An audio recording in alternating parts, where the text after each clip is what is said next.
Ole, ole, ole. Let's take off that grid. Ole. Welcome back to the show. Today is, March 26th. It's 8:30 and you're locked into Checkin Habs, your up-and-coming Montreal Canadiens hockey podcast. If you bleed bleu, blanc, et rouge, you're in the right place. This is where we break down current topics on the most legendary franchise in NHL history, your Montreal Canadiens.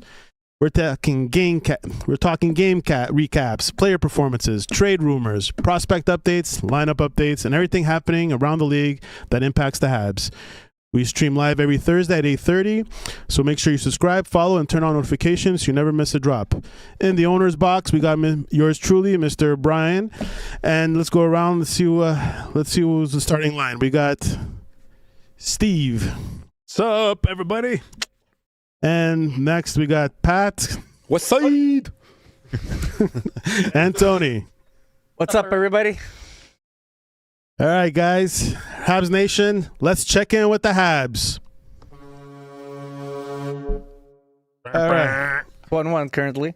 1-1 currently against the Columbus Blue Jackets. All right, these are the topics tonight, and we're starting off with last week's game. Not last week's, but the last game, Carolina versus Montreal recap. So let me ask you guys, how did Montreal handle Carolina's fierce pace and relentless forecheck in their latest match against Carolina? Big topic, eh? The Kings. It was a tough game for at least the first period, especially. My God, they came in like a train that first period. I think it finished 10-1 in shots. That first period. First period was 10-1. They came in hard. I mean, I'm very surprised of the results. Just put it that way. Yeah. Why? What do you mean? Why? Because 41 shots. Yeah. Like Dobesh there, he saved the day. And we don't usually get this type of results because of goaltending in Montreal right now.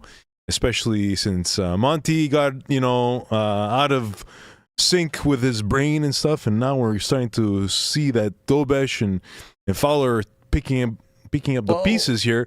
I'm impressed that Dobesh really did a great...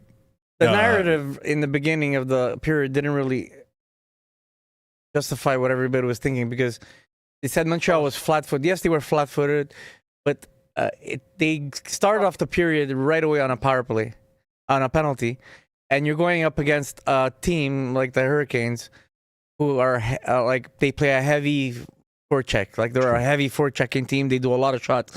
Like, the way they've been maintaining this, I don't see them even going far in the playoffs because they're going to burn themselves out. So, right away, that first period was a disaster. But as soon as they got their feet, he kept them in the game. He made the saves, and then they were off to the races. No? Yeah, we're snipers at the moment. You know what I mean? We're looking at we're the third highest scoring team in the NHL. So how many shots on goal did we have versus the Canes? It was low scoring. I think 19. It was 20 shots, 29. it was nothing. Terrible. You can't go anywhere. Well, no, Carolina had 18 shots. No, in total. In total. Okay, you're talking about first period. Yeah. In the whole game, it was 41-19 from what I understand. I think maybe it could be changed. Oh, no, it was 18 Carolina, 43. No, sorry. Carolina had 43 shots, Montreal 18 shots. That's not a good... we're very lucky to win that. Come on, guys. It could have been a 5-4 Carolina's game. heavy like that game. In every game they play with every team. They're a heavy forechecking team. They don't let you come out of your zone. If you notice it, like they're very heavy on the attack, and you have to kind of break that pattern. Canadians were doing a lot of going out and then coming back in, give back to the defense. Mistakes were happening.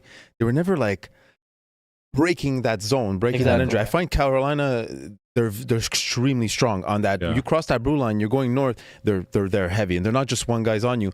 But like Tony said, they're going to burn themselves out. I think going into the playoffs, they're the weakest link, the team not to be worried about. Be worried about Tampa. Be worried about Buffalo. Oh, yeah, Carolina, sure. I'm not too worried about. I'm worried about them. every team in the Atlantic Division. That's what I'm worried about. Yeah.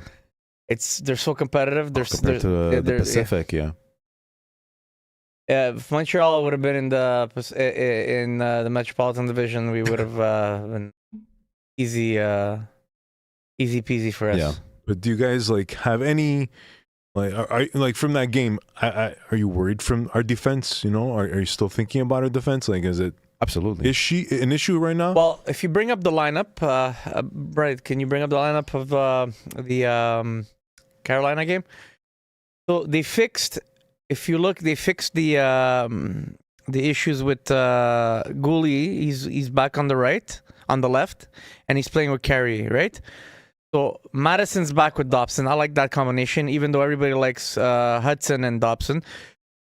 But in order to keep Gouli there, they sacrifice Hudson. Hudson's playing on the left. That's the only thing I don't like is Hudson on the right hand again. Speaking of Dobson, I don't want to interrupt you, but he was amazing in the first period. He was actually one of the reasons why the score was so low in the first. He was doing good things while everybody, if you pay attention to the good things that the Canadians were doing in the first. I just want to mention that. I got to give credit to him. It was a good change. Yeah, I agree. He stepped up in Carolina. He really. Was he the reason that Canadians were like going into the second, like, okay, we got to step up, we got to do something. But they came back and they scored 5 unanswered goals. So, I mean, they came back as a hard train. But you know what, Steve? To go back to what you were saying, are you happy seeing them? That I don't know, low scoring, letting them come in and take 41 shots on you. You can't go into the playoffs and think, we got this in the bag. I agree. You ain't got nothing in the bag. You don't have Cale Makar on D. You might have a few good defensemen, but you don't have a full 6-man D line. And you know who I've been very disappointed with so far? Like, well, not so far, but lately it's Matheson. Mike has been, coughing up the puck a bit too much, and the first 1 or 2 goals was because his fault. No, and even the loss versus who again? Now we lost 2-1 or something against them. I forget just the game before the Islanders, I think. And I was like, he wow. messed up. Yeah, that was just like he turned they around won against the Islanders. No, they won 7-3. Yeah, we won, but the game before game before the Islanders, and I forget who that was again. Detroit. Oh, it was Detroit. Yeah, we lost against Detroit. Yeah, he coughed up the puck there, I don't know where. Who Matheson, yeah. Yeah, but I don't really blame. He just lost his footing. It's not really a mistake because he was skating backwards. It's not like he made a mistake. Look, You're unapologetic, though. That was an awful it was awful game the way it looked, there. but it's not like one of those mistakes where he had a choice on what to do and he made the wrong decision. He turned around at the wrong time. Yeah, he puked it out, and it was a bad decision making at that moment. Unfortunately, that's what it was. I'm not worried about Matheson, especially his type of game. It's gonna reflect well into the playoffs. It's the Hudson line that I don't like. They're keeping him on the right. Obviously, they're keeping Struble in the lineup because he's able to play more minutes now. It's balancing out the defense. Time. So he got a goal tonight. That's besides it. But I still don't think it's the right fit. You're not confident with Struble on the first? They either got to bring in a defenseman or see what Ryan Backer can do. You know what? At this point, you're gonna play Struble. Why not just bring in Ryan Backer next year? How much worse than Struble? Can he be defensively even though he's young? I don't think so. He's doing awesome. I think he's going to be the 6th defenseman, and either Jacky or Struble is going to be number 7. One of them is going to be out. That's what I think. Hudson, 3 games he was on the right, and tonight was his first game with a point. He hadn't gone 3 games without a point all season. Hudson. Yeah. And he dropped from like 2nd or 3rd to like 4th amongst defensemen in points because he missed 3 games without a point. Well, Struble scored tonight, though, eh? Yeah. And he's been playing kind of hot, truthfully. Well, he's been getting more minutes, which is balancing out time for all the other defensemen, like I said. Mm-hmm. But this is not the long-term fix for that. Yeah, well, it's good to have Struble, I don't know. It's either you have Hudson on the right and you have to put Gouli back on the left. On the right, you either put Hudson back on the left, and you have to switch up to Struble, Gouli. But I wouldn't move Gouli. He's got a game that's going good right now, and you need him as one of your top 2 pairings on defense. Anyways, I'm happy that Struble's kind of playing good right now, and Jacky, even though he's out, I'm actually surprised that Struble's in, but at the same time, at the beginning of the year, if you would have told me it would have been Struble instead of Jacky at the moment, I would have been wow. I mean? I would have been Yeah, very we surprised. spoke about this last But episode. The roles of Jacky and Between Jack Guy and Struble, and who'd you rather keep? And But I don't think they're looking at many factors. Like they're trying to switch them both in, but if they're gonna keep the other pairings the way they are, they're not gonna put Jacky and Hudson. They'd rather put Jacky. They'd rather put Hudson with Struble. So this is another reason why I think they're keeping him out. Until all these defensemen are playing in the right chair, they're not gonna be. It's got to be Gooley on the left, Hudson on the left, Madison on the left. Right now, 2 out of the 3 are playing in the proper seat. anything else about the recap? No, I think we're good. We should talk about Okay, these, before I hit the chat, I just want to show you guys an interesting stat. So, remember we changed the goalie coach. So before before Marco Marciano, the Dobaj was 14-5-3, and looks ever since Marciano 9-3-1. So you think the coach affected it, or you think he's just getting more experience, or it had an effect for sure. Yeah. I think the administration knew this guy. They had to keep Marco Marciano. That's why they kicked that other guy. You know, ciao. Get rid of this douchebag. Did it exactly like that. Oh, yeah. Ciao. But I mean, you know, no, he's improving, and even Fowler. It seems like, you know, because before, I mean, I guess Fowler has been also working with Marciano even in the AHL as well. That's where in Dobesh too.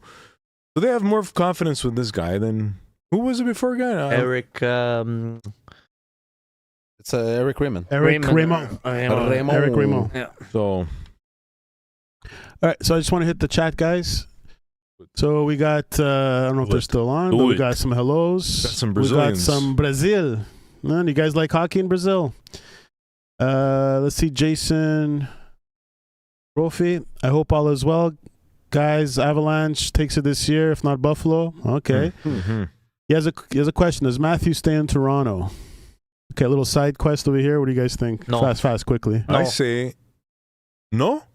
Not No, long term. Maybe next year, but not long. I don't know. I think he will. No. He will. Yeah, you think he's going to stay? And what's up with Arbor? Getting dropped multiple times this season. I've never seen him lose as much fighting as this season.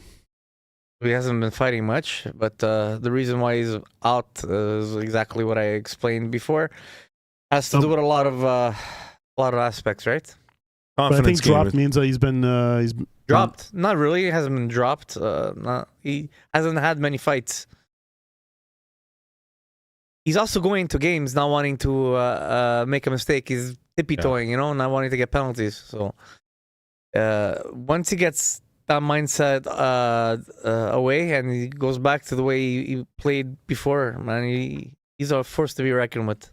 Makes sense since the standings are so tight. You don't want to cough up the game. Makes sense. Yeah. And we're the most penalized teams. The Habs. Really? Yeah. Yeah. Funny enough. Well, look, we just every game we start, we're starting off with a freaking penalty. It's terrible. Yeah. Just last game we did it. I don't know about this game. Mm-hmm. His game took 5 minutes in. Yeah. Really? Yeah. That's awful. 5 minutes in, Slavkovsky got a penalty. You got Off the penalties and more shots. That's what you guys need. I think I just saw the second period finished 14 shots. Not good. 2 periods, 14 shots. Not going too far. Got to put pressure. Yeah, All right. I agree. Move on. Mm-hmm. All right, let's go. Let's talk about Caulfield. All right. Is Cole Caulfield shaping up to be the league's #1 natural goal scorer in the race to 50 this season? What do you guys think? Is he a #1 natural goal scorer? I'm thinking I'm starting to regret saying he was going to hit 50 this year. Bad take, but bad. When he hits 50, I'm going to show that replay of you saying I was sweating the last game when I thought he scored that second goal, but it ended up being... Last week we were talking about, and it was 40 goals, right? Yeah. He hit the 40, and we were saying, is he going to hit 50 before Suzuki hits, or is Suzuki going to hit 100? And I was like, Suzuki's more likely to hit 100 before he hits 50. Pat gets the freaking flesh, bro. And then, We'll see. And then he hits 3 goals right after that. And then he hit 3 goals, yeah. He gets 3 goals and then another goal, almost 2 goals against Carolina. Almost a second goal. He had the tip, but then it ended up going off Fanders. What was that tip in front of the I'm net? surprised Slav got it. It looked like cool. It was cool. Slav. Yeah, It was Slav in the front of the net. But I think he deflected it, but it went off of Slav because it went low to Cole. Mm-hmm. He tipped it high, but Slav was And in then front of the touched net, again. and it touched Slav, and it went in. So he got the tip. It kind of, and I was like, Even this game, right? He almost scored recently, just like in the spirit. Almost, yeah. So, Yeah, almost. if you compare it to the leading scorer right now, which is McKinnon, I think he's a more McKinnon's a phenomenon. Like, I'm not trying to say They're he's two better different than- players. but they're two he is different a players. good. He is up there. He's one of the top natural goal scorers in the NHL. Like, McKinnon's gotten goals in the empty net. He hasn't gotten 1 goal this year in the empty net. Caulfield. Yeah. Okay. It's a stupid stat, but Yeah, but still. I give credit because it is a But- big stat that to go a whole season score 40 plus goals without scoring a single empty net. It's a pretty big. I heard it the other Significant. day. The goal- Someone was saying Brett Hall. He had a lot of 50 goals in 50 games. He did a lot of those, and he only got it late in his career that he started hitting 11 empty nets in one season. Other than that, he never hit an empty net. So Brett Hall But was look at all the goals. natural goal scorer. But he's getting these goals in all these soft spots, all these spots Tight. on the tight spots. spots, these He spots where is- defensemen won't go because they know Exactly. it's a harder place. Yes. It's the most least possible. What's the word? Low percentage, Low low percentage, percentage, and he's scoring from there. yeah. You know, Probabilities are low. the probability. That was You the see, word I that's was where I looking see two different players between McKinnon and they both score high goals, but McKinnon is big. He brings speed, and McKinnon overall does a lot more than Cole Caulfield does. He creates the plays. He drives the puck. Cole Caulfield is in Well, the he's more of right a power spot, forward, and he right? depends on his players around him. But he's not going to create those big plays that Nathan brings it. He brings the train. Well, You're one's either in his way- one's a centerman and one's a winger. No, I know that, but because you're saying they're both high scoring, they're goal scorers, but they're two different players. They both. Yeah. Cole is what Nathan doesn't have is he doesn't have that tightness. He doesn't go in those little tight spots. Cole is Not there. the same thing. He does these little things in these spots that you're like, I never would have thought someone would have thought to be there. Yeah. And just like the deflection, we were talking on Slav. It's such a smart play to keep your stick down and be well positioned. He had that goal, whether Slav was there or not. He was going to get it. He's always in the right position. McKinnon is he's a volume. He's a force. Yeah, he's a volume kind of guy. How many shots does he take in a game, McKinnon? him- He doesn't stop. Yeah, He takes exactly. a shot and he's going for 4 rebounds. Well, even Cole Caulfield doesn't need Caulfield to has take the most those. shots in a game. He leads the NHL in No, taking but I shots find- per game. It's McKinnon. No, McKinnon sure? has No, more yeah, shots. yeah, McKinnon McKinnon has is a beast. more shots, but Cole has more quality Yes. shots no, on no, that. he's a sniper. It's volume, like you said. Volume. Caulfield has a 21%. Caulfield. Yeah. Cole, right? He has 21% like shot percentage that's going in. That's crazy. 21 is pretty good. That's it's elite. And is it sustainable long term? Can he do 21%? I don't think he's probably one of the highest in the league. Normally that drops off sometimes, What he's doing is remarkable. Like the other night, he almost got 2 goals, but they took one back. But it was all him. It was just lucky that it went off Slavkovsky's. That's what we were saying. But the goal was his. It was his goal. He tipped it. Yeah. The pass, the initial. I don't know. It just went off his knee. No, Cole tipped it. Cole tipped the puck and it went high because it was a low pass straight to No, Cole I'm talking across. about. I'm talking about the last game against Carolina. Yeah, This when second- Cole tipped it and it went off Slav in front of the net. Yeah. Yeah. No, Caulfield shot the puck and it went off Slav. The second goal. The second. I thought you were talking about the one that the defenseman took a shot No, and Cole deflected it high and it went off No. the player in no, I'm front talking of about the second goal. Second goal. He had scored, and then a few minutes later, he thought he scored again, and then they gave it to Slavkovsky. the net. Yeah, it was the second goal. Yeah, it was the second goal. Yeah. Yeah, that's what Pat was saying. So what's the sentiment now? Think he's going to reach 50? Oh, he's gonna reach 50. Yeah, especially. sure. It's, but I was more concerned about. People hit 50 all the time, but do you think he's a natural goal scorer, the most natural goal scorer in the NHL right now? And I just compared it to McKinnon, and McKinnon right now leads the NHL in goals, But I think he has a legitimate chance at this pace to surpass McKinnon and win the Rocket?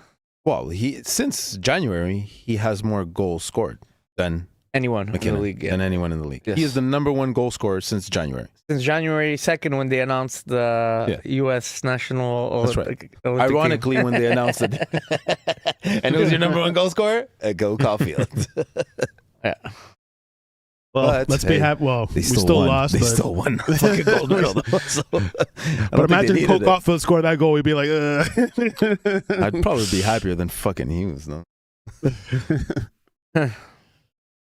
Ben Whitier, welcome back, buddy. Hey. All right. So, guys, don't forget to subscribe and drop a like if you're loving Habs Talk. Leave a comment or a chat on your thoughts, and set a reminder for every Thursday at 8:30 Eastern to catch the latest news with the crew. Go on with the next. Can I just interrupt for a sec there? Because we're talking about the shots on net. I have the stat here. Yeah, okay? go for it. Go for it. Cole Caulfield has 210 shots on net. All right. And he has 44 goals, right? That's 21% shooting average. I would love to know McKinnon. Okay, it's on top here. He's the first, okay? He has 303 shots on net. And he's got Not much more. not much more. Not much more. I was but expecting a lot more 80 volume. shots more. Okay. Pretty much. And only 2 goals. 2 goals. Let's see how let's see. What's He's the at percentage? 15?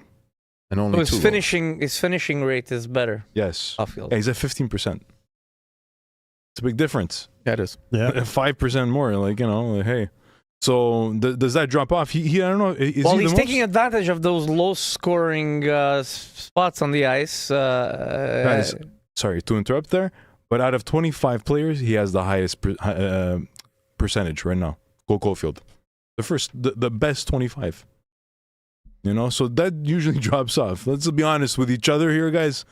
As much as we love Cole here, the reality is that he can't keep up with this pace. So expect. No, but right now it's a stretch confidence run. game. It's a confidence game. All of a sudden, you're catching all. Dude, he sees things so well, but then the moment that you don't see things well, that's when things change. Just to say, sorry guys, I trade, I invest. Sometimes I get lost. I'm losing all my trades, and then all of a sudden, boom! Every single one are clicking. It's a confidence game sometimes. Boom! That's all I want to talk about. No, good point. Yeah, it makes sense. We move on, guys. Mhm. Yep. All right. So, should Montreal ride the hot hand of their top line or spread the offense to create balance? What do you guys think? Do they shuffle things around, or keep it as it is? I'll start off easy because we just talked about a few points on this. We talked about how the young kids are stepping up right now. Like that first line, you got all these young superstars that are making this big impact. So you don't want to touch anything naturally. You're like, cool, keep everything, let it flow. We're going into the playoffs on a good pace right now. But at the same time, we were talking about how Dobesh is eating 40-plus shots a game. When I see a goalie that's going to start eating, and if he's going to do another 40 shots tonight, you're going to have to start spreading out that scoring. It can't just be your top young line. You gotta put scoring a bit everywhere. You gotta shake something up. So You gotta bring in shots. Something's gonna happen. So I would agree with you 100%. Most of the time, like I like it when you don't. You need balanced scoring. Yeah. Especially to survive a whole season, and especially the playoffs. Mhm. You can't rely on one team. But right Depth. now, You need that depth. right now, they're not like you have a top team. That top line is driving, and they're good. These guys are dominating the league right now. Absolutely. So I would say keep the line together and ride it until it is. That second line, I think they're like I've seen some improvements within the last few games, but you have to ride that line till the end of the season. Then when the playoffs comes, I guess it's a different story. If you need to balance out the two lines, maybe switch Safkowski back onto that line. But who knows what the situation is in a couple of weeks, right? But right now, if that line wasn't producing as heavy as they were, and they weren't as productive and dominant as they were, I would have said, look, Suzuki and Caulfield, they're still going to produce. Let's bring Slav back on the second line and get some, because we need the offense. But these guys are producing so much. They're killing. Just leave it. Like, yeah, but it's easy to say that now that they're killing it. Yeah, because like if they weren't killing it, it would be very easy to say like, get this garbage top line. But We got to that's why I'm spread them saying. all. That's why I'm saying. So and then next year, but it also tells you, gives you an idea. Montreal right now, from the looks of it, they don't need one top forward. They need two. Yeah. So they're either gonna get one from somebody they already have in the market, or it's they're just gonna be a get young, or they're gonna pick up somebody for a trade. But it's not one now. If you're gonna keep Slavkovsky on that first top line, You need which depth. I think You is need the to go to your ideal second. thing to do because they're so good together. You can go into next year having Demidov, especially on his second year, his sophomore year, playing with nobody, because No.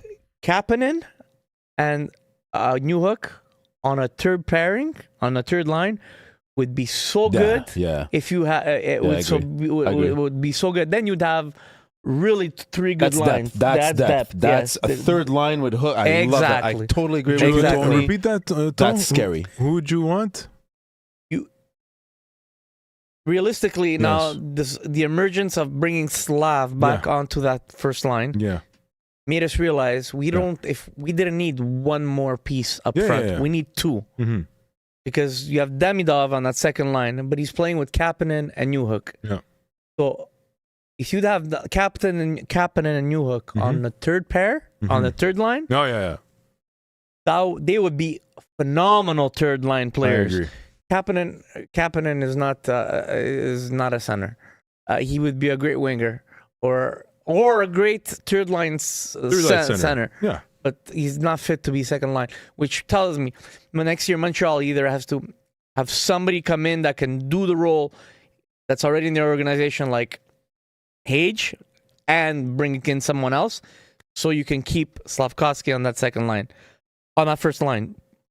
That's what you need. So they need two more pieces now. I figured, not one. So, would you say? Listen, my stats right now that I saw that I'm thinking here is that okay. So the first line right now they're +9. Okay, and then the second line is +7. They're not far apart. Yeah, First and second it's not line. a big, yeah. And they have much less time on the ice, the second line compared to the first line, right? We all agree on that? So they're not far apart, you know. And what if they just had that right center? Okay, so Kapanen, we switch him out, we put a real center and that second line. Could it not be better than the first line? It could. Possibly, right? If Demidov, Kapanen, and a real crazy center, that would be interesting. Eito, would you agree?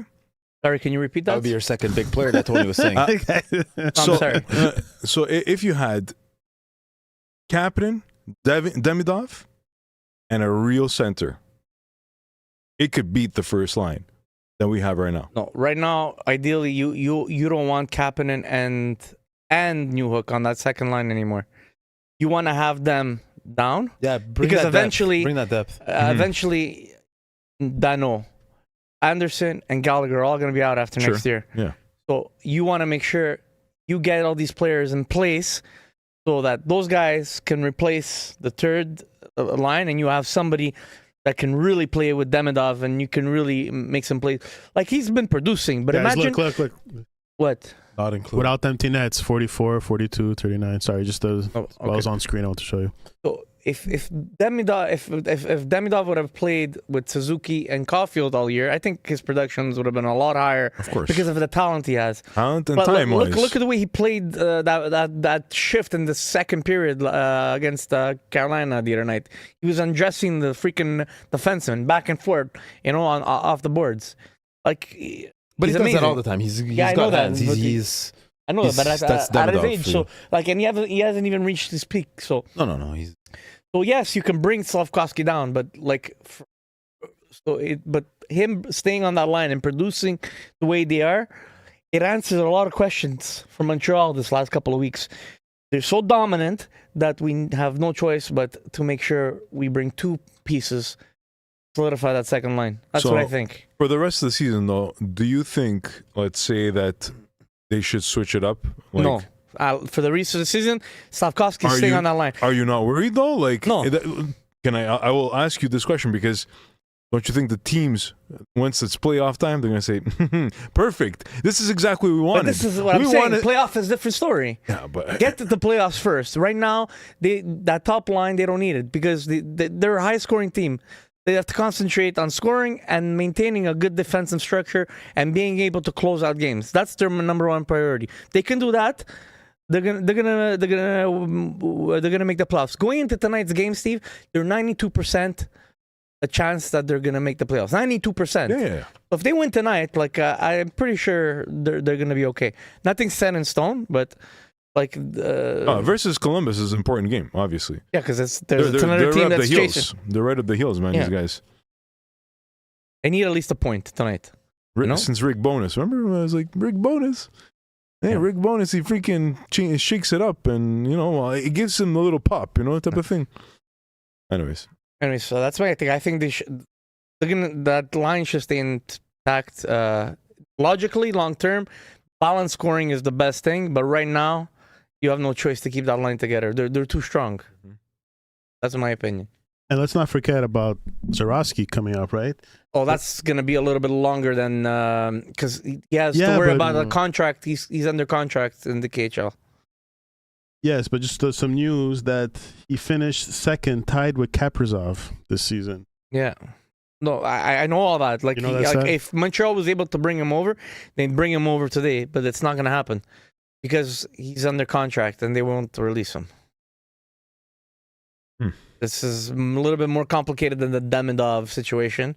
And you know what? I think their priority is Hage right now, and then they'll look at him. I think they're doing one step at a time. There's no reason to rush.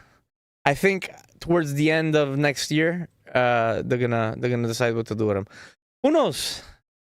Maybe they might pull another rabbit out of their hat and do what they did with Demidov, and they'll fly Barbarov to Russia and try to talk them and try to see if they can break the contract or something. I don't know. Bring him over.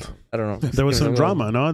They're upset. They're benching him. Remember that? Oh, Demidov? They didn't like him. They were benching him and stuff. They weren't letting him play. They were pissed they at didn't him. like him.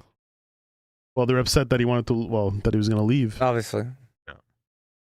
Well, that league is not like it was when I first started, so it's no way competing with the NHL anymore. So, Hey, finally. Me. I was here. You could have walked in. Well, how long were you outside? You're outside for a while. You should have just came in, man. Well, he sent a message on the chat, and I told him to come in. Oh, I didn't see it. We care about you, Manny. We care about you. We care a lot. All right, we got a fifth player coming in. Player 5 has joined. Sorry, guys. We're not. It's not a penalty kill now. All right, good. Yeah. Camera's a perfect angle. It's good. Look at that. Huh? Sorry, All right. guys. So all was said. Mm-hmm. All right, let's move on to the next topic. All right, guys, let's have a conversation about how rare it is for a rebuilding team like the Habs to produce so many award probably contenders simultaneously in the same season. Isn't that? I don't know if it's ever. I'm sure it's been done before, but it must be very rare that you have a young team. They already are talks of the Rockets. There are talks in the Calder Trophy, Norris, and Selke. What do you guys think about that? Yeah. So basically, those four, Montreal has contenders for all four of those trophies. I don't know if I don't think they're gonna win all of them, but there's one in particular I think that is gonna be one for sure. Suzuki Selke. Yes. That's it. Suzuki, he's the front runner, and I don't think anybody after the next person under him, I don't think is gonna. Who are We got the, Yanni Gordy. Yanni we got Gord- Yanni Michael Gord. Amadio. Yanni Gord will be the next one. No, I don't know. It's gonna be Suzuki. He's having a breakout year. He's been having a breakout year every season, but Yeah. he's been improving. There we go. He's They so just scored. hot. Balzic Balzic. finally got it. Yeah. Balzic has He's, been He's what? choking. Six goals, 15 assists in his last Where's 12 the games. I don't see it. That's why. think that There you go. Now we have to maintain the lead. Boston could kiss my ass. Take it easy there. Yeah, I realize. Take it easy. Strike him anytime you want. So, Selke for sure. You guys agree? There's Hands down. hands down. Selke, yeah, for especially right now, like what he has 6 goals, 15 assists in his last 12 games. I read somewhere the Montreal Canadiens. I have to pull this out. It was a pretty cool stat. I was like, okay, so the Habs are so much better with Suzuki on the ice that on 5-on-5, the Habs outscore their opponents 58-36 when he's on the ice. Wow. So that's Really? that's a huge playmaker. That's the difference of, and I don't think he's sitting in the corners in the shadows. No, he's back checking. He's doing Yeah, something, he's doing and he it. might not be on the scoreboard, but if you notice something, he's always doing something. He's back checking. Yeah. He's not on the scoreboard, but he is on the scoreboard. But when he's not, he's still doing something. He's sneaky good, man. He's so good. No, so Selke, But he's absolutely. so responsible as well. He's very responsible with the puck. He doesn't doesn't. mess up a lot. He doesn't screw up a lot of times. That's why they're comparing him to. Bergeron. Oh, sorry. Take it easy. Patrick Bergeron. Take it easy. Take it easy. Crazy. Say that when he has a Stanley Cup ring. And when Don't talk about the best two-way player. and when in he the world. wins 6 Selkies. Guys, you know what? Every player gets compared to somebody, right? Yeah. Yeah, but there's no one like him. There's no one like Bergie. I love Yeah. one of my favorite. So Bruins. apparently, Yeah. according to Maddie and Pat, no player could ever be compared. Nope. for Selke. Nope. No, Bergeron. That's just typical. I say we Bruins talk. retire the number 37 right now. Yeah. That's it. Across the NHL. Across the NHL. You did it for Retire the Gretzky. league. We're doing it for Berkey. Exactly. Morons. Alright. All right. I'm so happy, Manny. talk about joined what? us today. You got it, baby. I got your back. So apart from the Selke, like there's the Norris. Okay, so apart from Selke, I'm gonna go with the other closest one is the Maurice Richard, the Rocket. Okay, like want to go with the Rocket? The Rocket. Let's go with the Rocket. Let's get that out of the way because we already talked about Caulfield. He's gonna get it. No, we don't know yet. Right now, it's between Well, he's him and definitely in the McKinnon. running, yeah. He has a legitimate chance to We set to the win. pace since January. He's better than McKinnon right now. So if he's on pace and McKinnon's still on his pace, he should beat McKinnon. Yeah, I'm gonna go with that, but it's fair to say that McKinnon is a beast, and Caulfield might not get a goal. He had a every slow game. start. Caulfield had a really slow start at the beginning of the season. I think I don't know, September he didn't score much, October as well, and then it kind of slowly picked up, and but that first line was building. It was chemistry. It was like juices boiling, and exactly. Some players are like that though. It takes them a few. Yeah, just to get into the rhythm and get the beat of things. But It's also the line getting chemistry and getting better together. exactly. Feeling the mix. So the Selke for sure. The Rocket is a good possibility Very too. good possibility. Okay, Yeah. so that would be the second. And now we fall into gray zones. Well, there's also the Art Ross. He's far, but Suzuki's on the top 10 for the Art Ross. But obviously, he's got a long way to go. I think that's gonna go to Celebrini. Yeah. Pellegrini, Yeah, he's gonna catch up. He's at 113 here. Projected points. Okay, projected. Or Kucherov. Kucherov. Kuchi's fucking killing you, man. Uchi. Kuchi. The Kuch. My little Kuchi's on fire. Kucherov. It's gonna be he's the Rocket. He's not. It's gonna be. So Selke Rocket, we can fairly say. It's burning. Salky for sure. Selke for sure. Rocket, Rocket I'm is, that's the second. 95%. That's the second trophy that could go to the Canadiens. Well, because Selke, there's no one else, right? Like who else are you going to give it to? Barkov, injured, Reinhardt. The next person in line is Gord, Yanni Gord. That's runner up. It's not gonna Yanni Gord or Michael Lamario. Right there. Those are the runners. It's gonna be Suzuki for sure. He's gonna. But this has nothing to do with points, right? This is just votes, right? People voted. Well, you don't have to be the number one in points, but if you're putting up points and you're a good player, I think it goes with. But these guys get voted. This trophy is voted, right? It's not. Yes. It's not based on points. Yeah. Like we based it like we were saying Bergeron before. We were joking, but he's the best two-way player. Usually, that's the kind of definition that I give to the Selke. Yeah, me too. But a guy that's also producing a lot of points on the offense while doing a lot on the back check. I think it's Suzuki's. It's Suzuki's trophy. It's his trophy. Calder. Calder, you want to say Hudson? No, it's gonna go to Bouchard. I would hope Makar wins it. You but think right Bouchard's now, gonna get it over Makar? Well, right now he's got the most points. Usually, We're talking about Calder, no? Oh, the Calder. Sorry, we're talking about Calder. Yeah, the Calder. Yeah, okay. Well, it's true. We went into Hudson defense, and then we were. I don't know what. Let's talk about the Norris. Okay, so let's talk about the Norris. I think right now, he was in second or third. He was in third at one point. He's dropped to like. Who's this? Bouchard?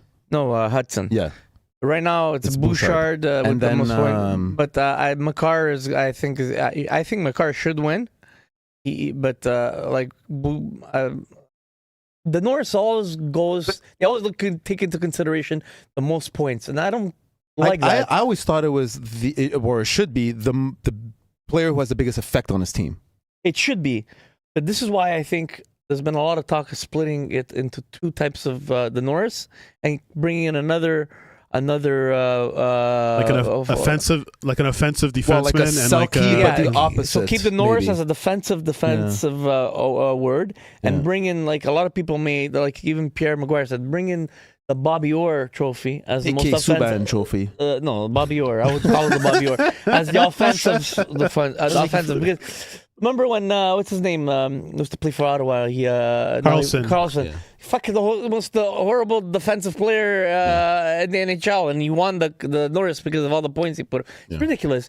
Makes sense because the Norris is the best defenseman. Defenseman, you have to able to defend. You have to be there. Even Evan Bouchard is freaking horrible, and he's got so many points, and he's gonna he has a good chance of winning it. Doesn't make sense. Do they take blocking into consideration for defensemen? They should. Why is it only points? Yeah, they should. I mean, that's a big one. So what? You're an offensive defenseman. You're putting up points because you're playing the power play. But if you ain't blocking, what about the plus minus? Yeah, exactly. Exactly. The And plus minus should be considered. That's Right a now, huge one for me I for think defense. it should be all. But most of the time, it's the guy with the most points. And right now, who's got the most points? It's Bouchard.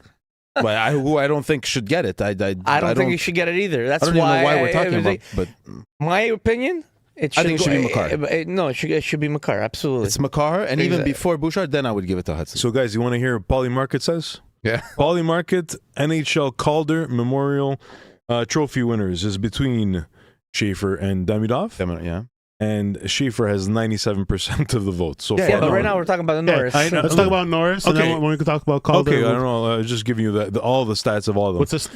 Number 2. Is there anything for the Norris? Yeah, of course. There's we're talking about say the Norris now. The Norris now. Okay, the Norris now. So the Norris is between here 75% for who? Zach Werenski. Yeah. Wow. 15% for Cale Makar, 4% for Bouchard, 2% for Quinn Hughes, 1% for Elaine Hudson. That's Paulie Market, guys. Okay, no, People that's betting bullshit. on this. Yeah, that's those are fans. Yeah, but those are fans. No, that's bullshit. It's bullshit. Yeah, I would never give it to Werenski. Money, bro. First. Money speaks louder than words, bro. Iskinen's also part of the. Oh, I think Hudson is gonna be. I think if he continues to put up points, like I wouldn't be surprised if he ends up being a top 3 finalist. But I he's not doubt win it because a lot of people. Makar's going to be there for sure, and you got to consider Werenski. Those two. Then the third finalist, it could it could be anywhere. And I think because of the team he's playing, because of the type of player he is, I think it's gonna go to Hughes instead of Hudson. That's what I think it's gonna be. Or it's gonna be Evan Bouchard as the third because he put up the most points. So Why Hughes over why Hughes over Makar? You're saying That over Hudson, you mean? yeah, over Hudson, but I don't see Yeah. Hughes getting it over Makar. yeah. I think Makar's gonna win it. I think Because he's the most well-rounded. Yeah. But I'm talking about when the list comes out. I think the three is going to Three be top? Makar, Werenski, and Bouchard. That's who I think it's going to be. Bouchard only because he's probably going to finish with the most points, and they always take that into Makar, consideration. Werenski, and Bouchard. Yeah, Yeah, I that's would what I have maybe taken out. I would maybe take out Werenski and put in Hughes. No way. No, not with the season he's having. Werenski all the way. He's flying. Yeah, Yeah. So It's going to be between him and Makar, I think.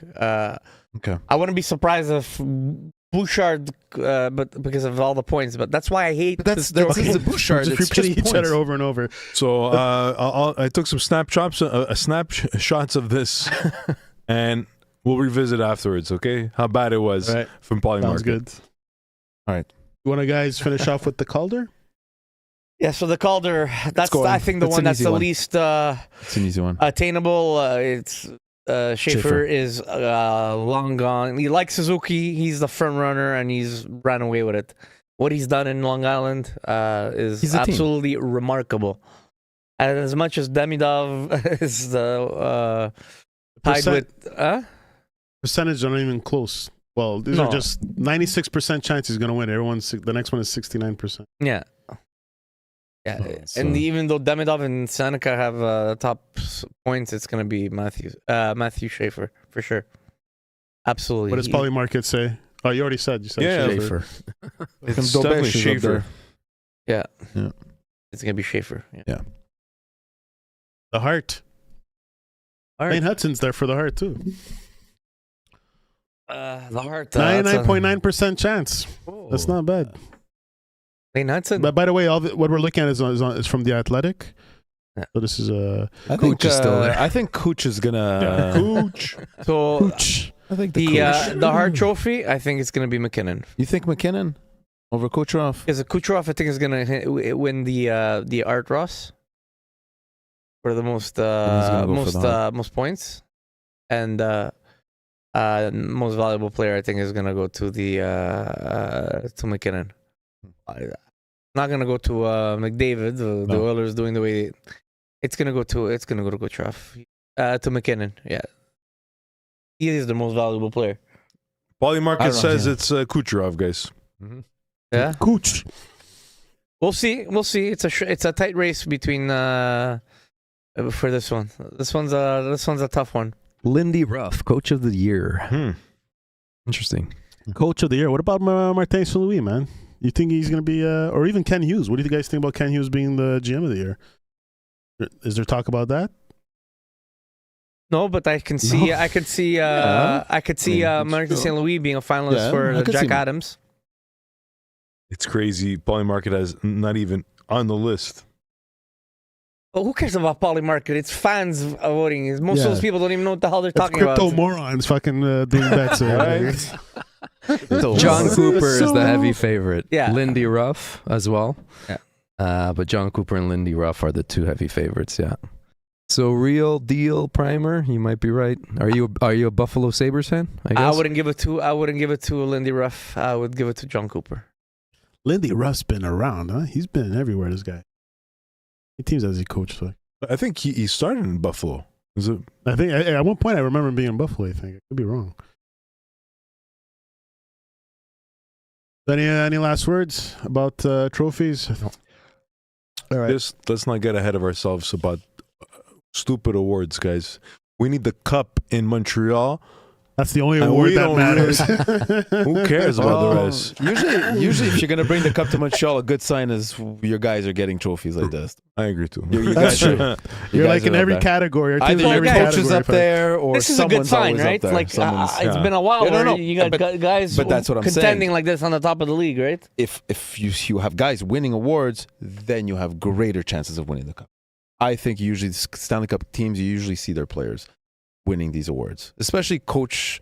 The president, the Art Ross, the Hart, especially the Hart. It kind of paves the way where you're like, maybe not the rookie. I wouldn't say the Calder, because that's usually like doesn't The really toss-up. doesn't tell. It's not a telling to Imagine sign. the year Price won the Vezina and the Hart. He had this team in front of him, like Brian said last time.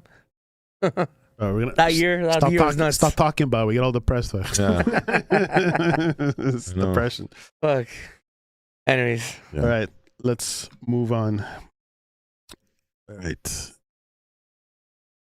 Okay, so just want to say, make sure to leave us a comment and share your insights on the top players. Remember, guys, smash that subscribe button and like the episode. It helps us along the way and really motivates us to do this more. And come back for another episode next Thursday at 8:30. Every Thursday at 8:30. All right, let's move along. All right, so with Gaten Gouli's recent confident and dominant performances, is he stepping into a top pair role the organization anticipated for him?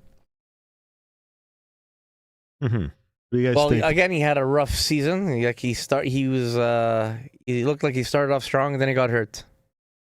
Then he came back out of injury, and he struggled again. But over the last few games, which is like what I was talking about when we were looking at the lines from last game, like you saw a real change in him. You know, he's got he's a little playing meaner, no? He's a little... playing up tempo hockey. He's hitting. He's using good his body. defensively. He's being aggressive. Big blocker. He's blocking, which is why you keep him on the left. You keep him with Carrier, and you swallow your pill with Hudson, because Hudson is it's working. It's not the ideal thing right now, but having Gouli playing the way he is better for Montreal than having Hudson on the left and having a worse performance on the ice by one of your defensemen, that is one of your top defensemen, and you don't have another defenseman like him that can hit,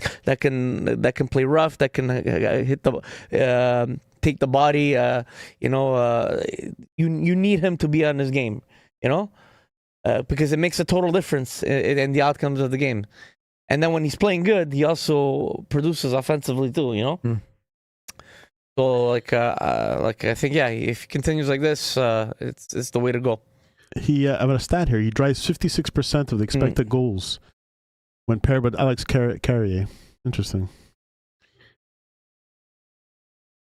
So I believe he found his game. No, what do you guys think? I think it's a little bit overhyped. Oh Yeah? Shots fired. no. You think his light is going to start dimming soon? No, It's shining I don't think Are bright. you kidding me? This guy's a fantastic defenseman. Oh yeah, really, really.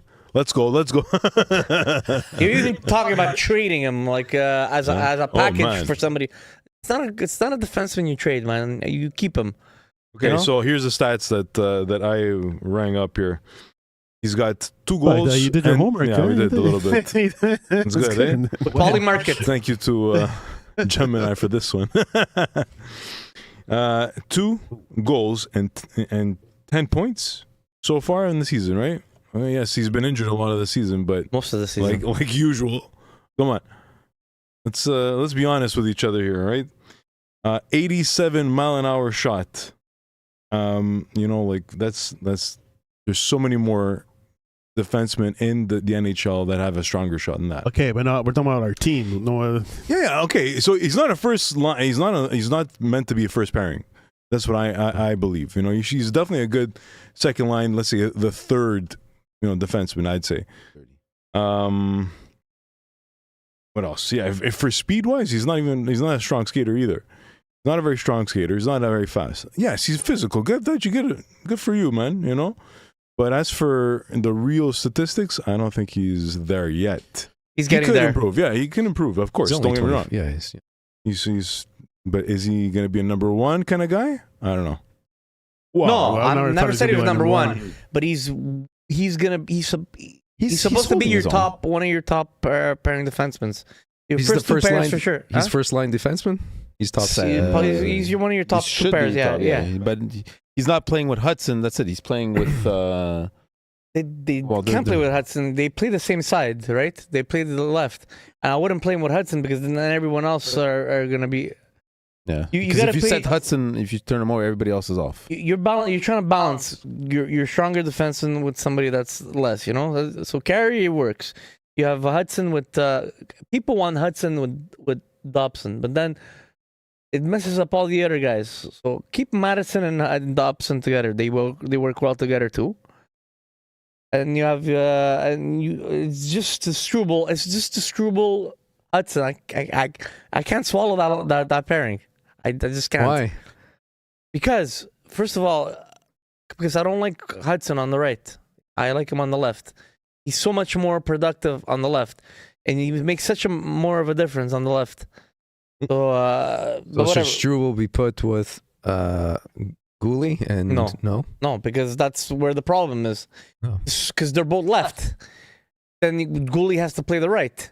That's where the problem was. Gooley was playing the right, and he wasn't playing well.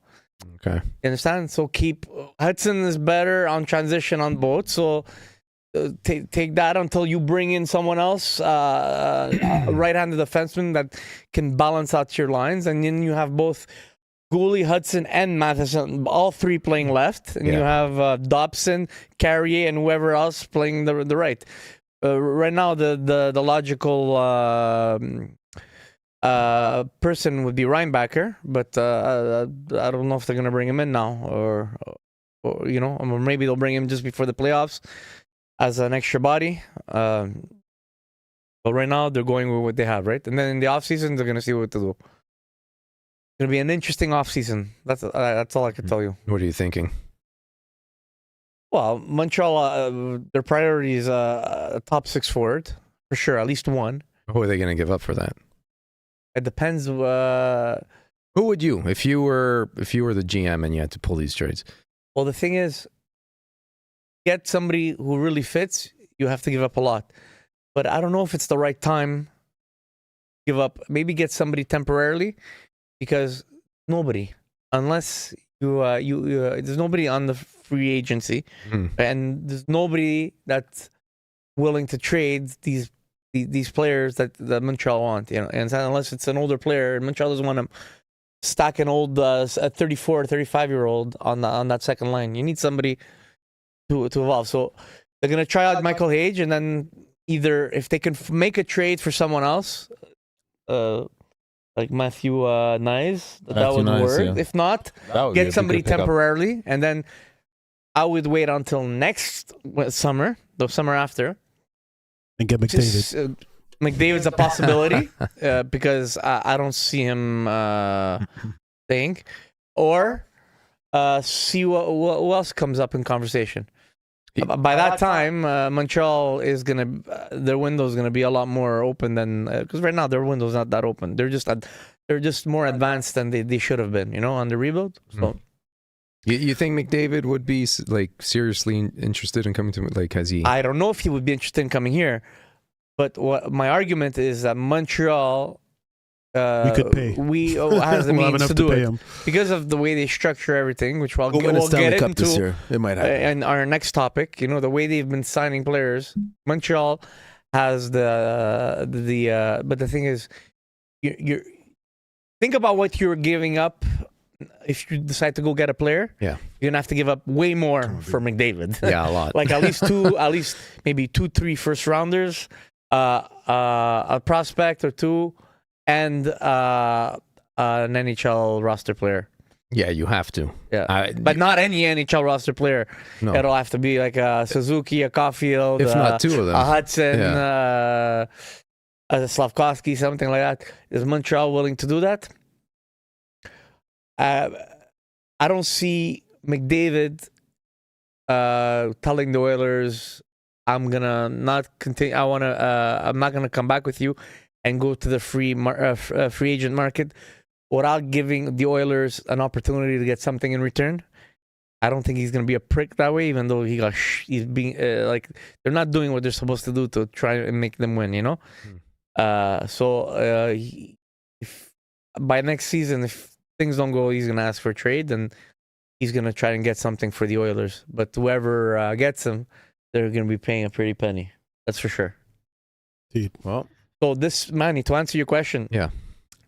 I think Montreal in the offseason, if they can get the forward they want, they'll get it. If not, I think they're gonna get something small and include Hage, and for sure they're gonna go get a defenseman to try and balance out if in case Ryan Brecker is not ready. That's what I think they're gonna do. Goalie, I don't think they need. So that's what it is. Yeah. But who knows? Somebody made a comment the other day. They said they were. Was it Marco D'Amico? He said he was speaking to an executive in the NHL. He goes, "NHL, it's crazy. One day you're basing your decision on one way, and the next day it's totally different because players get hurt so quickly, and your structure and your mindset and the way you have to do things will completely switch. Now I have to do this, So things can change on a dime in the NHL. That's how crazy it is. So like nothing's set in stone. Like Montreal, 92% before this game to make the playoffs, but that doesn't mean they're gonna make the playoffs, right? But Well, another story. I think so. I mean, Especially in the East, they're crazy. you think they Run, still have but- time to blow it? 10 games left. They could if they could, go on yeah. if they go on a bad losing streak, but I don't see it. Yeah, me Especially neither. especially the next stretch. They're not playing divisional. They're not playing conference divisional teams. They're playing just conference teams, so it's less of an issue. Plus, the teams chasing are going to be playing a little bit more difficult games. Buffalo, Ottawa, Boston. They're all playing difficult teams. Like look at Detroit. They blew the last few games. They're out of the playoffs right now. Yeah. Bruins have it tough right now. Yeah. All the rest of their teams. That's what I was going to say. It depends on who how many games do they have left? 10 games? 10 games? 11. So it depends on who your opponents are. If you're playing last place guys, it's fine. Yeah. Bruins are playing, all their teams are over 600 teams. Yeah. So it's like, you've got a crazy stretch in front of you now Yeah. to the playoffs. So if you're playing 600 teams every Almost night scored. or every second night, it's going to be tough for you here Very, on night. yeah. So these 2 points, like last night against Buffalo, they needed that. Yeah, 2 they points needed that. especially against Buffalo, Yeah. to kind of make that division just that much tighter for everyone, for themselves. Yeah. going And their in, schedule but is crazy too. it is. It's insane. Yeah. It's I don't know if insane. all the teams' schedule is like that. Yeah. Yeah, well, even Yeah, Canadians all the because the teams. Olympics. Yeah, Because the Olympics, yeah. It's But kind of they can't do this going forward anymore, man. It's crazy. How many back-to-back games are there? Like it's 10. insane. 10 games. yeah, 10 but- back to back. Yeah. When? No, not back. Throughout the season. No, back More to than back. that. We're talking about. No, back to back is you play one day, you play the Or a next team. day. yeah, like Saturday, Sunday. Yeah. You guys It are was playing like a Saturday, 15. Sunday Look at this. game. We Yeah. just did a back to back the Yeah, other night. that's it. Buffalo and Every week, I think they have at Look least at one. Oof. Oh. Yeah. That's it. Everybody's going into the playoffs dead. Exhausted, Yeah. beaten up, destroyed. This is why You I think the playoffs start and Buffalo's not going anywhere. no, I think Carolina's not going anywhere because of that. I think Buffalo's going to be a threat. They're a Buffalo sleeper team, and, man. They're a sleeper Tampa. team. Yeah. Cool. Buffalo. Yeah. Oh, no, right now they're on fire, these guys. They can't Ridiculous. sustain that speed and go into a playoff style hockey. No, They got the wings behind their back. Honestly, Buffalo, I would not guys. bet You against these put guys. Buffalo and Tampa in a playoff series now, Yeah, and I'm taking Yeah. Tampa Yeah, all obviously. the way, all the way. All the way. I'd go against that. I'd probably go Buffalo. Is Hedman still hurt? Edmonds out personal reasons. Yeah, for the rest. Oh, that's of what the it was. season. Personal. Yeah. Personal. Yeah. That is All right. Before we go on to the next topic, I want to. Manny, for some reason, dropped this off. So I figured. That's beautiful. Right? Of course. Look at I the know goat why on the brought back. it. The goat. There it is. The goat. That's a good. When we enter, we can wipe our boots on it. It's good. No, I was thinking Every year, whoever wins the Stanley Cup, we get the jersey. All No? right. We put it up. Yeah. Be nice, no? I'd have to check the budget. Don't worry. No, but look at it's pretty good, man. Honestly, I like the Florida, especially this Yeah, it's one. nice. Yeah, it's a super nice jersey. Shield? Yeah. The shield, I like Yeah. this The logo. Panther. Yeah. Very on, nice. Yeah. Red, It's probably white, my and favorite gold. Panther Very shield. nice. Of I all like it the- more than the other one. The Yeah, me too. Yeah. Yeah, this one's a lot nicer. Yeah. The other one had the claws out, no? Where, The one's, like, jumping at you, yeah. Press the buzzer. It's a big win. Press the buzzer. Big win. Cole Caulfield, no goals. 3 shots on net. Yeah. It's trying. Good, all good, right. good. Good work, Montreal. All right. Last topic of the night. Let's do this. Okay. This is going to be a long one. So if Demidov's contract extension happens before this September, when the new CBA changes go into effect, what might the terms of this deal look like? And how will also affect Montreal's cap space and roster for the team's long-term strategy? So his extension is not September. It's July 1st. He's eligible for an extension as of July 1st. Yeah, but before September, because there's new CBA changes happening, right? So some of the CBA changes are coming into effect September 16th. 16. Yeah, exactly. So first of all, do you guys see Montreal signing him to an extension early? Do you see a bridge? What do you guys see? I think they should lock him down. Yeah, Lock and him long down. term. And do it early. He's proved Don't wait. proven his value. Yeah. You don't have to lock him No. down if you could, man. 6 to 8 years. Do it before. As soon as possible. Do it. Yeah. Like, because- I give me a reason why they shouldn't do that. Well, you just answered the main question. 8 years, because as of September 16th, you won't be able to sign More exactly. you won't be able to sign your players 8 for years. more than 8 years. Exactly. It's So 7 do years it. or What's- less. What's the limit? It's That's- 7 it's one of years the, if you own the rights, and it's 6 years if you're signing the player from free agency or from another team. That's correct. So right now you can sign him 8. Starting next year, it'll be 7. So right now it's 8 and 7. It'll go down to 7 and 6. So you don't have those like Shea Weber kind of deals, 10 years. That's no Rick longer DiPietro, 15 years. That's no more a thing. So what's Plus- the reasonable amount we should expect? Another reason is these big market teams usually would have taken advantage of another thing they will no longer be able to do, is to make the front load the contract heavily in the beginning. To make it appealing for the player to be able to take give that him- money, invest, whatever, and do whatever, bring up a front load with signing bonuses, right? Little boost. Well, boosted with signing bonuses, Yeah. so you get a big chunk of the money right away. Mm-hmm. You won't be able Right. to do that, and Montreal can do that. That's what they did with when they signed Hudson, right? They could do that if they sign him before September. 16th. Yes. They could do that as soon as July 1st hit. He's July eligible. 1st, do it. July 1st, he's eligible for an extension. So if they sign him between July and September 15th, they Right. have advantage of all these advantages, And you it's can good. get him for 8 years if you do that. Exactly. Now, I don't, and another good reason why they should sign him is because right away is Montreal has shown that everybody who they signed so far, I don't think he's gonna give pushback, but everybody's taken a cut. Like Hudson was offered like 8.8 something, and he ended up taking like 7 point something, almost 8. He took a home discount, so everybody's taking less for the next guy. So in the long term, it helps Montreal have a lot of flexibility when it comes to the next guy, and being able to keep adding pieces to a team in order to help them win. You think he's gonna? Absolutely, You think he's gonna play ball? He's gonna join. Everybody that, has already. Everybody has doesn't mean he will. Well, this is the thing. That's a great question. I don't think he doesn't have to, but I'm pretty sure he will. He looks like a good kid. Yeah. He looks like, but The nucleus part of the team right now, they're all like they're so sold locked. to this I think team so too. and to the management. this guy Ken Hughes, he went all the way to freaking Russia to pick up Damirov. You know, he was on nobody's radar. Did you hear about? Like I Yeah, saw that's this thing. He crazy. was on. The only reason they got him is because the Russian guy. They have a Russian guy in their scout. Barbov. That guy, Mhm. and he heard because he's from that area. And he Yeah. heard about him. That's the only reason. Like that's why everyone was surprised. Everyone passed on him. Did his But boy. at that moment, no one knew about him Mhm. that much. No one was really aware of him. So you guys like Montreal has all the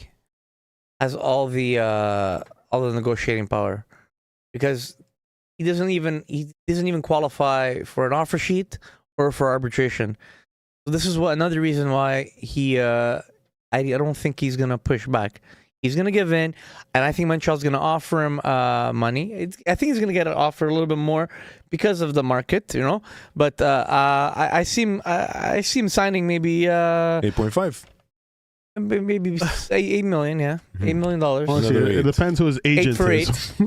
It all for depends eight. on that too. 8 for 8. I see that. 8. No, Something similar to Hudson. I think 8 for 8 is fair. Uploading it. it's more than how. Or even 7. He might even take less because he didn't win the call. Another thing, Montreal has an advantage. He didn't win the Calder. So like now you're basing everything. That's the other advantage Montreal has. You have Hudson who won the Calder Trophy last year, and he broke all kinds of records. And they can go to him. Listen, you're our rookie. You were a forward. You were not even a defenseman. You got less points than Hudson. You didn't win the Calder. You lost it to another defenseman. So there's all these things. He's not arbitration eligible because he signed an entry level contract You last can only year. do that after a bridge, right? You can only He can before sign a bridge if he wants. If he wants, he can sign. No, but the arbitration, you're allowed doing that for a bridge contract. no. Too? The reason he's not eligible for arbitration or he's not eligible to get offer sheeted is because when he signed his entry level contract, like he didn't play more than 10 games. So he burnt the first year of his contract last year, but because he didn't pay more than 10 games, he's not eligible. So Montreal is all worried. Yes, they lost money, but they don't give a shit about burning entry level. They want security long term and be able to secure him longer term. So now they don't have to worry about other teams putting their nose where it doesn't belong. Like I laughed the other night. They played against Carolina. It's funny, we didn't see Kotkaniemi in the lineup. Bro, I was just thinking that. Yeah, With the offer sheet. because they offer sheeted Yahoo, Yeah. and they didn't like it, so they freaking wanted to spite Montreal, Yeah. and they provided a super offer sheet, Yeah. which Montreal used those draft picks to, I think to get Dobson, if I'm not mistaken, because they had two first, not Dobson. They used the draft picks for something. Yeah, it was Dvorak. They got it for Dvorak. So now Kotkaniemi is not even there, and then he's probably gonna get bought out at the end of the season. Wow. So this is what happens when Little wins. when you act like a child instead of accepting it's part of the game. Yeah. You got offer sheeted, you either take it, but don't try to spite another team just because you have to do to them what they did to you. It was part of the rules, and they didn't do anything wrong. Kotkaniemi's agent was like, take it. Yeah. Huh? Take the money and run, dude. Yes. You're never going to see worthless. this again, yeah? Yeah. BPN, Bonaparte. Man, that's exactly what his agent told him. Oh, yeah? For sure. I'm pretty sure. Yeah. Montreal was I not would if I was his not agent, matching fuck. that. But no, never. 6.1, bro. Take it, hurry up. What a laugh. Just, like IKEA, the girl. Yeah, but Carolina was like, because Montreal was celebrating. They really thought they were getting Yahoo. Yeah. Not knowing that Carolina could have matched up until the last minute, right? And which they did. But then the year after, they fucked them over. Fine. It was man. it was made to be. It was You kind of won that. Yeah. Hmm. Well, little wins. Yeah, Better, Montreal won that one all Get the to way. the car. Get to the car. Yeah. Lock the doors. Imagine how hard the office in Montreal was laughing when that deal went down. They're like, all right. Take this guy off our hands, whatever. Bergevin at the time. so you guys agree with me? They're probably Try to sign him as fast as possible. Oh, for sure they're gonna try. They should. How much they're gonna pay is look. I'm looking on Reddit over here for some reason, and some guy says 9.3. Is that too much? No. Montreal, he's worth that 9.3. He's worth it, but I'm basing it on what Hughes and Gordon have done so far. 8.5. They might offer that. Yeah, but now you're negotiating with Russians. It's different, bro. These guys want to get paid. These guys. His agent, they're over here. I think they're American. So who is his agent? Milstein, yeah. Yeah, Milstein. Yeah, so he's a Jew. Don't worry about it. Whoa. Easy there. They're good. They're good. They're going to get canceled over here. about to get canceled. For real. He's Jewish. There goes the show. Anti-Semites. They know what they're doing. That's what I meant. Yeah. So yes, it's not expensive. It's not a lot what you said, but I think they're gonna end up signing him for less. And I think based on what the rest of the team did, like I said before, he's gonna give in. And Montreal, it would make sense for them. And if they sign him before September 15th, 16th, and get all those advantages, Montreal is sitting pretty because this cap is going up, man. They're gonna have so much leverage to sign these big players in the next 2, 3, 4 years. Is there any talk how much the cap is? It's 140 million is gonna go up in the next few years. Right now it's what, 90, 80? No, right now it's gonna go up to it's go up to what? 94? 92, 90, 94? 94? I thought it was 92. 94 I think you're right. Then it's gonna go up to 104, and then it's going 112, and then 130, 135. They're projecting. It was 88. It was 88. Yeah, but it's gonna go up to like 90 something. They're projecting. It's 92.4, 92.5. Yeah. Yeah, but you said 100. What does that mean? That you said 100? Well, then the year after, then the next couple of years. No, not 10 years. In the next 3, 4 years. Then from 94, it's going to go to 104, then 112, and then projecting 130 to 140. So in 10 years, we're going to be sitting at 140. We're going to be sitting at $300 That's million. Only in 4 years. That's only in 4 years from now. 3 years from now. It's not a lot. Not a lot of time. Next year, it'll be 92 to 94. Yeah. The year after, which is 2 years, it'll be about 104, 102. The third year, it'll be 112, and then 2 years, in 4 years, 65 to 92 million. In 4 years, Insane. Yeah. In 2 years. Yeah. From 65. That's the floor. Oh, yeah. That's okay, sorry. 88. Yeah. That's a big jump. Because it goes up like 3-4 million a year, and now it's going to go to 140. But they're expecting it to go up more every year. Interesting. Yeah. So in the next 4 years, they're expecting between 130 to 140 in the fourth year. Crazy. It's crazy. Yeah. So I gotta show this to my boss. I'm not getting these fucking raises in Yeah, like 3 years. seriously. What the fuck's going on here? 2%. Inflation. Fucking assholes. Where's my inflation? Jesus. I got one last question before we end this session of the thing. So the way it looks now, Montreal will be playing Tampa Bay if the playoffs are to start today. How do you guys feel about that? I would say that's the tougher of the opponents. I think so too. Definitely. That's going to be. I would take Carolina, then they were not going to play Carolina. Not Carolina, Buffalo. So seed 1 and seed 2 and 3 play each other, and seed 1 plays the last wild card, and seed 2 plays the seed 1. If they pass Buffalo, then they go on to face Carolina. No, Carolina is going to finish top of their division. And either Buffalo or Tampa are going to finish the top of theirs. And then you got Carolina and either of those two teams play the wild cards. Yeah. And then see 2 and 3 of the division. See, like right now, let's say Buffalo and Buffalo finishes. So Carolina and Buffalo, who has more points? Carolina, right? So Carolina would play Pittsburgh, and Buffalo would play Boston. Yeah. And Tampa would play Montreal. Columbus would play the Islanders. Yeah. So I don't like the structure.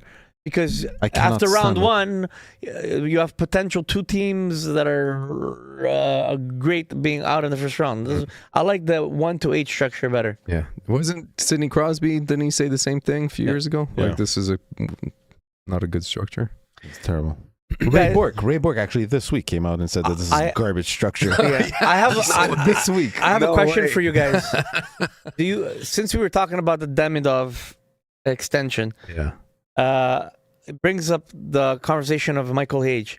So right now, he's in Vegas with the team playing for the finals there, the playoffs, whatever it is with the NCAA. Depending on how it goes, do you think Montreal is going to bring him in and sign him and do the same thing like he did with Hudson and Demidov and bring him for ETA entry-level contract? Or do you think they're going to do what the Bruins did with the rookie that they... What's his name there this week?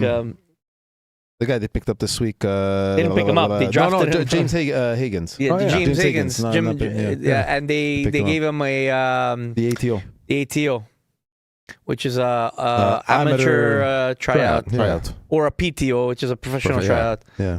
What do you allowed think? to give a PTO at the end of a season? Yeah. Well, because you can an ATO, you can bring him into the directly into the. You could bring him straight in, no? No, you can bring him directly into the farm team. So if you sign an entry level contract now, Mm-hmm. you the can't go first play. year. You can't. No, can't play apart for from being first, you're burning the first. You can't go to Laval. Okay. You have to play for. You have to. You can't go down. You're automatically stuck with the team for the rest of the year. So do you see him? Do you prefer them giving him an ATO or an EFT? EFT. Yeah. NFT. Give him an NFT too. A crypto. Here, have a crypto. ELC. Sorry, entry level contract. I don't know. I don't know those ATOs though. Dude, I'm gonna. I don't know. I don't know what their plans are for him. I don't know what their. So it all goes back to the benefit of the. I think The Montreal. I think Montreal wants to sign him to an entry level contract. In order, yes, they're gonna burn the year, but the long term, they don't want because they're always looking. You want to get to that. It's that second contract that makes a difference. That big contract, and you don't want any interference, right? Mhm. So by Also, it spoils your by contract. not getting any arbitration and by not getting any eligibility to get offer sheeted, makes a big difference for Montreal. They hold all the cards, right? So I think depending on if he finishes his season early and he gets eliminated early, I have a feeling Montreal is going to sign him to an ATO. Send him to Laval, and then give him the entry-level contract just before the end of the season. Bring him up if they have to. If not, they'll give it to him before July 1st. Because if they give it to him before the July 1st, he's still eligible for not eligible for that. So, but I think if he finishes late and he goes to the Final Four, I think they're just going to give him the entry-level contract right there, bring him in. He's going to play one game in Montreal, and then they're going to have him sit. Is there enough time? I think they're just in the quarterfinals. Michigan. Is there enough If they time go for... all the way, his last game with them would be April 12th, and Montreal's last game is April 14th. So he would be able to play the last game of the season with Montreal, plus the playoffs. And if Montreal after gets eliminated, they can send him down to Laval after, and then they can also send Fowler down after. Didn't Cole Caulfield do that pretty much? His first. That's the year that they won. He did they the went to exact same Stanley Cup. thing. He was in NCAA, and then Yeah, he went to the finals, I think. He signed a PT, personal tryout, and then they brought him up when he was ready. He signed his entry level contract in the middle of the season, and they brought him up. Okay. I'll leave those type of decisions to those management because His obviously know what agents they're would doing. like him to sign right away, obviously, right? Because it's the big money right away. Yeah. It's the guarantees money even for the company, for his agency. But looking at what happened with the Bruins this week, I see Montreal wanting to sign him to that as well for the long-term benefits. But I think if he finishes early, I see them maybe doing what they did with him, and then just before the end of the season, Just give right him before. because Montreal's gonna him a game. have 4 or 5 games. Yeah, give Give him 4 or 5 games in Laval, and then maybe the last game or two Give him a bring him up to Bring him up. Montreal and burn his contract. Or don't bring him up and just give him his entry level contract before July 1st, and then he's still if you don't think you need him for the playoffs, then just do it before July 1st, and they would still benefit from that. And then he would stay with Laval and help them go on a run. I think it all depends how he finishes. Depending on how he finishes off with this. But I don't really mind them losing that year.